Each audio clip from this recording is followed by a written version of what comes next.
Wu Jie was shocked the second she opened the door. Who shows up to a nanny interview dressed like that? Looking at Ah Jin, a girl from Vietnam, it seemed like she wasn't there for a job. She was there to seduce someone. Wu Jie is a single mother who got divorced after her husband cheated, so seeing someone dressed so provocatively immediately ruins her mood. To her, girls like this are nothing but homewreckers. But the real terror began when she checked the CCTV footage from her office. On the first day, she saw Ah Jin hovering around her little daughter, Xiaoji, while holding a sharp fruit knife. The next day, when Wu Jie got home from work, Ah Jin's appearance had become even more unsettling. Deep red lipstick, strange clothes, and a wide-eyed vacant stare. On the third day, what the camera caught was even more bizarre. Little Xiaoji was mimicking Ah Jin's movements, lying on the floor and repeatedly slapping her hands against the ground. Wu Jie called out her daughter's name through the intercom from her office, but the girl didn't react at all, as if she'd gone deaf. Hiding in the office bathroom, Wu Jie checked the feed on her phone again, and this time, what she saw absolutely terrified her. The child was gone from the room, and in her place stood a woman in a blood-stained white dress, looking exactly like a ghost. Trembling with fear, Wu Jie called Ah Jin to ask if anyone else was in the house.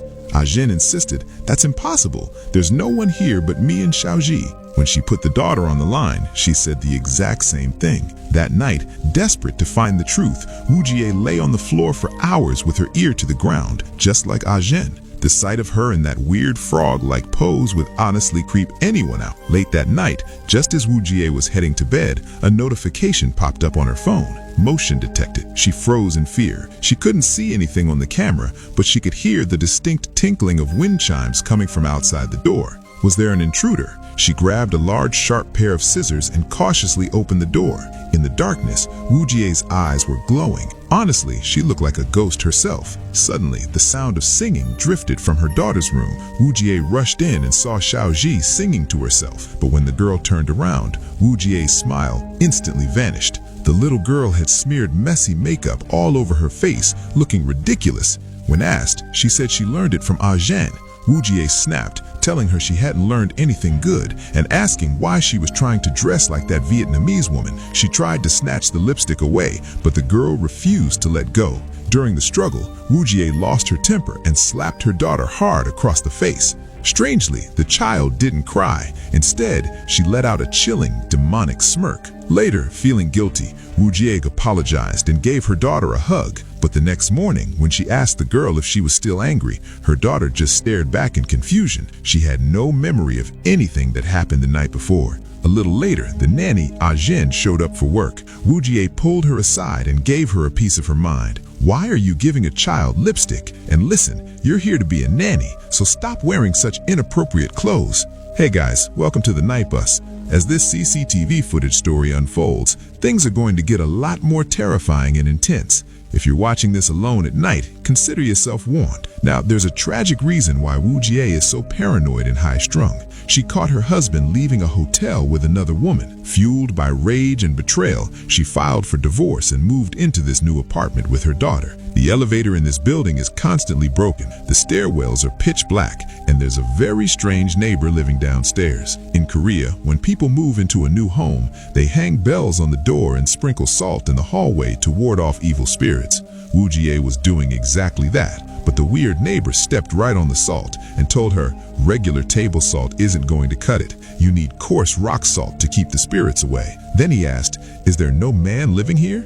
He handed her a massive stack of toilet paper as a housewarming gift, saying she'd need it. Annoyed, Wu Jie just shut the door on him. The next day, she went to an agency to find an affordable nanny and met Ah Jin. She was quite pretty. Wu Jie explained, "My daughter, Xiaoji, is 8, but she doesn't go to school because of her health, so she needs constant supervision." Ah Jin mentioned she had a sick younger sister of her own, so she understood the struggle. This touched her, and she hired her on the spot. But there was one strict rule: no visitors allowed, especially not her ex-husband. For peace of mind, Wu Jie bought a bunch of CCTV cameras and installed them in every corner of the apartment. Xiaoji was fascinated by the high-tech gear, especially the motion detection, the way it sent an alert whenever something moved. After showing her daughter how it worked, Wu Jie headed to her job at an insurance company. She's a team leader there, specializing in life insurance claims. Her boss handed her a new case.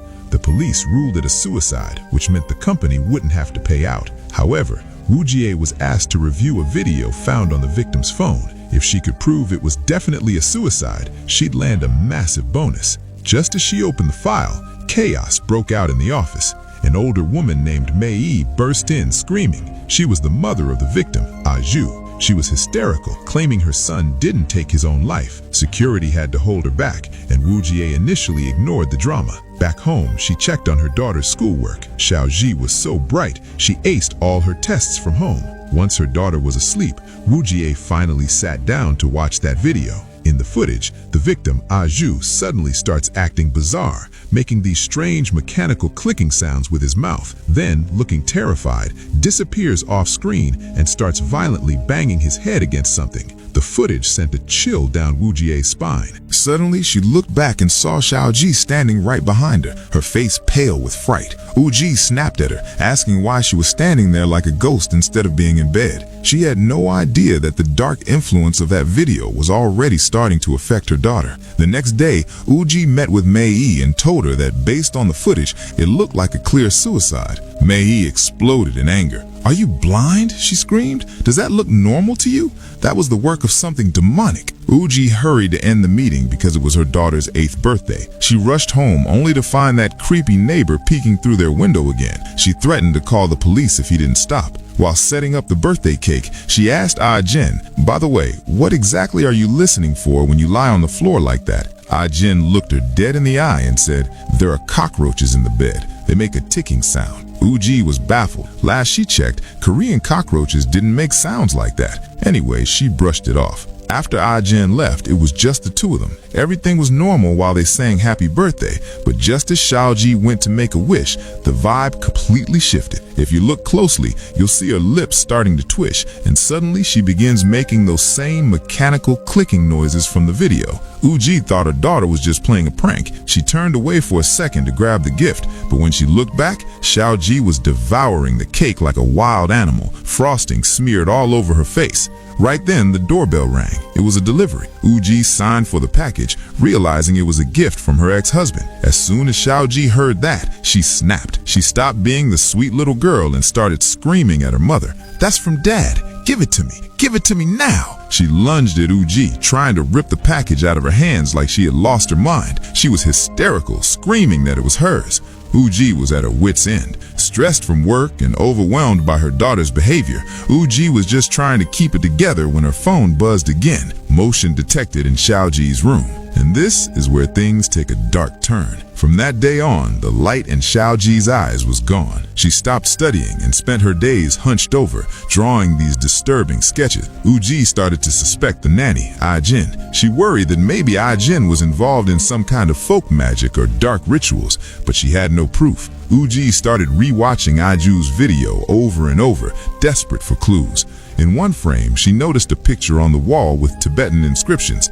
To figure out what it meant, she went back to see Mei. These two women actually had a lot in common. Both were mothers who were fiercely protective of their children. When Aju had fallen ill, Mei had also covered her house in cameras to watch his every move. When Woo-jae showed her the photo, Mei froze. She whispered the words, "Shenmu, Mother Goddess." Then she suddenly snapped. She shoved Woo-jae out of her house, screaming a curse that her entire family would be destroyed. Confused and shaken, Woo-jae got into her car only to see a terrifying image on her phone. Xiaoji wasn't in her room. Instead, that woman in the blood-soaked white dress was heading toward the bedroom, clutching a knife. Woo-jae raced home, weaving through traffic like a maniac, but when she burst through the door, everything was calm. Ah-jin was just teaching Xiaoji how to dance. There was no one else there. No matter how much Ah-jin insisted they were alone, Woo-jae didn't buy it. She was convinced the woman in white was actually Ah-jin's sick sister, hidden somewhere in the house. She fired Ah-jin on the spot,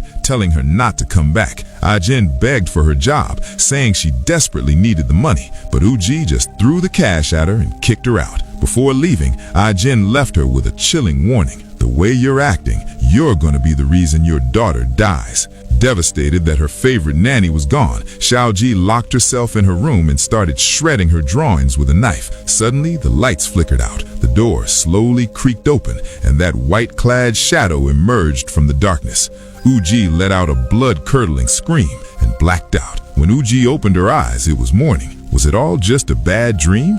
Either way, she decided to hire a new nanny, an older woman named Grandma Lou. Grandma Lou brought her some milk and asked about the house rules. Uji gave her the same strict instructions. No visitors, especially not my ex-husband. Meanwhile, the insurance investigation was still moving forward. One of Uji's colleagues called with a lead. Apparently, Mei had been obsessively pressuring her son, Aju, to become a doctor. She kept him locked away studying all day, turning their home into a literal prison. And right then, a breaking news report flashed on the TV. Breaking news flashed on the TV. Ah-Jin, the Vietnamese nanny, had jumped off the hospital roof after she couldn't afford her sister's medical treatment. Trouble doesn't come alone, because right then, Uji's ex-husband showed up. He heard their daughter was sick and wanted to see her, but Uji chased him away like a stray, making it clear she wouldn't let him near her even if she died. With all this chaos, Uji couldn't sleep. She went to her daughter's room and asked, "Who are you talking to?" What happens next isn't for the faint of heart.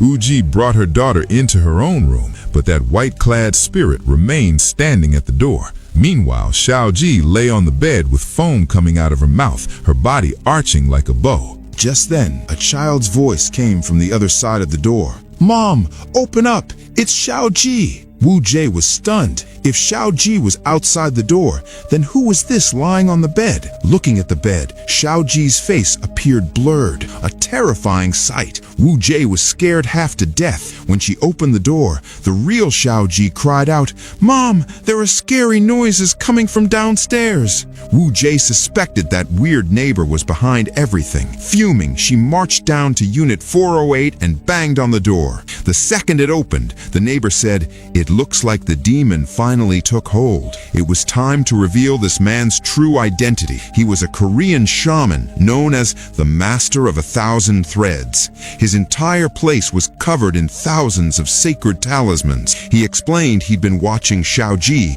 and had been playing chants 24/7 to ward off evil. He came to Wu Jie's apartment and said, "A human body is like a vessel. If it can't handle the pressure, it breaks." That chant Xiaoji was whispering in the video was an ancient, forbidden Tibetan mantra. It meant, "Welcome to my body. My flesh is now your home." In other words, Xiaoji had invited the demon in herself. Now there were only two ways out. Either kill Xiaoji to break the vessel or perform an exorcism. The shaman wrote a mantra on a piece of paper and told her, "Place this across the doorframe, and whatever you do, don't let it get wet." He then told her to sprinkle red beans in the shoes. Finally, she had to burn Aju's photo. Tearing it wouldn't work. Wu Jie rushed like a maniac to Mei Yi's house. The door was open wide, and as she stepped inside, the stench of a rotting corpse hit her. Mei Yi's body was lying in a corner, wrapped in newspapers. Instead of calling the police, Wu Jie searched for the fragments of Aju's photo next to the body. Suddenly, a supernatural wind began to blow. The battle between the shaman and the demon had begun. The shaman burned the photo. Miraculously, Xiaoji seemed healthy again. Wu Jie breathed a sigh of relief. Meanwhile, the insurance case was closed once the police recovered Mei Yi's body. But peace didn't last long. Another horrific scene appeared on the phone screen. The new nanny, Grandma Liu, had gone to answer the doorbell. Suddenly, an invisible force lifted her into the air and slammed her down. Xiaoji tried to save her, but failed. By the time Wu Jie got home, the police were removing the body. Detective Park was looking at Xiaoji with suspicion, but Wu Jie shielded her daughter. After that, Wu Jie completely lost her mind. She bought a ton of new CCTV cameras, leaving no corner of the house unmonitored. Seeing blood on the door, she scrubbed the entire apartment clean. But when she looked at the monitors, the room was filled with people. She started swinging a cleaver at the air and hacking at her daughter's door. Pure psychological breakdown, just like in the movie The Shining. But for the sharp-eyed viewers out there, you might have noticed the reflection in the mirror wasn't Xiaoji, it was that white-clad ghost. the shaman realized Wu Jie had made a mistake. While cleaning the house, she got water on the talisman, ruining it. And the biggest mistake of all was the cameras. A camera lens is like an eye, and the eyes are the windows to the soul. The demon was using those lenses to enter the house. The shaman's team arrived and covered every single camera. Xiao Ji was dressed in red and placed in the center of the room. A bone-chilling exorcism began. The shaman performed a frantic dance to the sound of crashing gongs. He pulled out a massive, sharp blade. Wu Jie closed her eyes in terror. To intimidate the demon, the shaman began beating a straw doll. Meanwhile, Xiao Ji was writhing in pain. Suddenly, the little Xiao Ji seemed to stretch out, becoming tall, with one leg visibly charred. Without hesitation, the shaman plunged the knife into the doll's chest. Instantly, Xiao Ji vomited and lost consciousness. It seemed it was finally over. The next morning, Detective Park called Wu Ji to the station. He asked 2 questions. First, why won't you let the father see his daughter? Second, your daughter isn't that young anymore, so why doesn't she have an ID card yet? Wu Ji laughed it off. Why would an 8-year-old need an ID? The detective looked at her seriously and asked, "Ma'am, do you know what year it is?" That one question shattered Wu Ji's entire reality. The year wasn't 2026, and Xiao Ji was born in 2007. That meant Xiao Ji was 18 years old, not 8. Here's what really happened. Back in 2015, when Wu Ji's husband went to a hotel to cheat, Wu Ji left her daughter in the car to go catch him. At that moment, the car caught fire, and Xiao Ji was severely burned. Wu Ji couldn't handle the trauma. Her mind became trapped in the belief that her daughter was still a child. For the last 10 years, she'd been keeping an 18-year-old girl locked in the house, pretending she was 8. She forced her to study primary school lessons. So that doll-like child we've been seeing, that was just Wu Ji's hallucination. And that white-clad figure with the burned face we thought was a ghost, that was the real Xiao Ji. While the interrogation was happening at the station, Wu Ji's husband arrived at the flat to see his daughter. Seeing her father after 10 years, the girl hugged him. But at that exact moment, the shaman noticed that the doll he thought he'd burned was still intact. He realized it was a catastrophe. The demon hadn't left. Before he could react, an unseen force decapitated the shaman's statue, and he died coughing up blood. When Wu Ji returned from the station, the house was covered in blood. Driven by the demon, the daughter had hacked her own father to death. Wu Ji realized her toxic love and extreme control had turned her daughter into a monster. She decided it was time to atone for her sins. One by one, she turned off all the cameras and deleted every frame of footage from the hard drive so no one could prove her daughter was a killer. She left one camera running. Then she took a blade to her husband's throat and decapitated him so it would look like she committed the crime. But the demon was still inside her daughter. The only way to save her was a trade. Wu Ji began reciting the forbidden mantra herself, "Come into my body." As the chant ended, her body jolted. The demon left the daughter and entered the mother. Wu Ji then took a knife to her own throat and committed suicide. The daughter just stood there, staring blankly. She'd suffered so much. Her father's cheating, her burned body, 10 years of imprisonment by her mother, and finally, the demonic possession. But there's a twist.